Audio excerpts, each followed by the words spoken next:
Good evening and welcome to our special newscast where we take a look at two of the most influential leaders of Africa in the 20th century, Kwame Nkrumah of Ghana and Jamal Abdel Nasser of Egypt. Our correspondents have been following their legacies and have gathered exclusive reports and interviews. But first, let's take a look at this commercial break. Hi, I'm a multinational arms dealer, and, I'm incredibly violent. When all these African people were rebelling against their, colonial powers, freely, I gave them a bunch of guns and ammo. When they committed their, genocides and killed a bunch of their own people, I didn't care. I offer a conscience-free guarantee.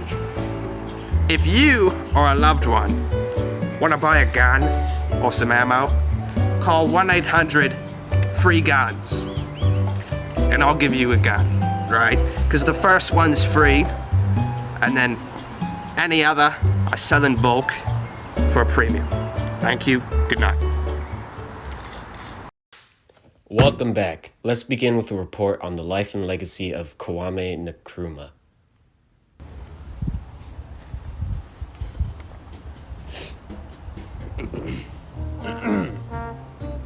Kwame Nkrumah was born in the Gold Coast, now Ghana, in 1909. He studied in the United States and England and became involved in the anti-colonial movement. In 1949, he formed the Convention People's Party of the Gold Coast and led Ghana to independence from British colonial rule in 1957. As the first president of Ghana, Nkrumah implemented policies to promote education, healthcare, and economic development. He was a strong advocate for Pan-Africanism and played a key role in the Organization of African Unity in 1963.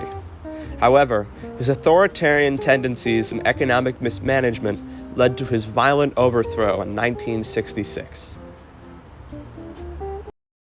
Lights, camera. Thank you for that report. Now let's go to our correspondent in Ghana who spoke to a local resident about Nkrumah's legacy. Nkrumah did some good things for Ghana, but he also made some mistakes. He silenced the press and imprisoned his political opponents. The economy suffered, and we experienced shortages of basic goods. Thank you for that insight. Now let's turn to our report on Jamal Abdel Nasser. Gamal Abdel Nasser was born in Alexandria, Egypt in 1980. He became involved in politics and military affairs and led the 1952 coup that overthrew the monarchy. Nasser became the second president of Egypt and implemented policies to promote land reform, industrialization, and Arab nationalism.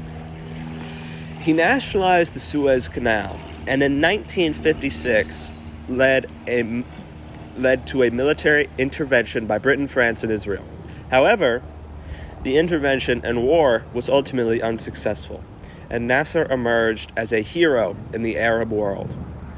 He died in 1970. Thank you for that report. Now let's go to our correspondent in Egypt who spoke to a local historian about Nasser's legacy. I spoke to Dr. Smearzies.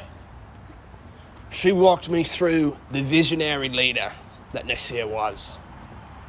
And frankly, you can tell she's a big fan.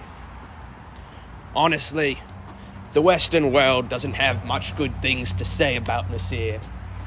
But if you look at the stats, he definitely put up some good quality of life for Egyptian people on paper.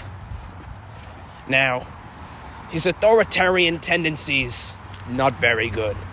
But just listen to what Dr. Samir has to say.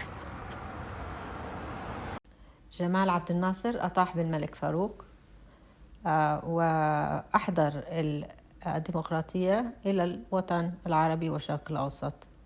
وحد الأمة العربية وحرر القنال وبنى السد العالي.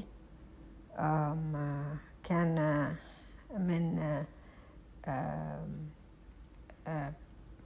من إجهاداته الاقتصاد وتحرير That concludes our special newscast. Thank you and good night.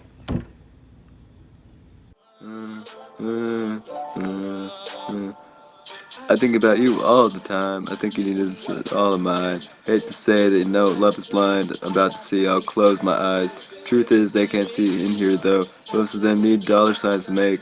Every day your birthday, every night your Valentine's. Tried that we could be somewhere the climate is warm long as you around me. I swear that everything will be just fine.